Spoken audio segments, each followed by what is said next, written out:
Parlons de la propagande, un mot qui a pris énormément de sens à notre époque, mais est-ce un concept nouveau? En fait non, il suffit de remonter à la Deuxième Guerre mondiale, mais par peur de froisser, je vais plutôt aller sur le terrain de la Première Guerre mondiale.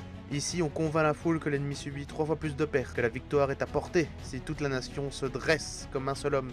Et là je parle de la propagande en France, mais n'allez pas croire que les autres ne le font pas. Trop récent? D'accord.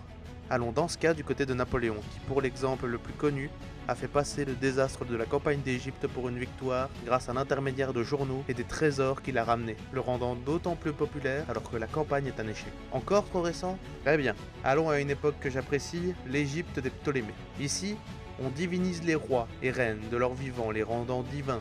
La monnaie ainsi que les lieux de culte servent à légitimer et asseoir leur pouvoir.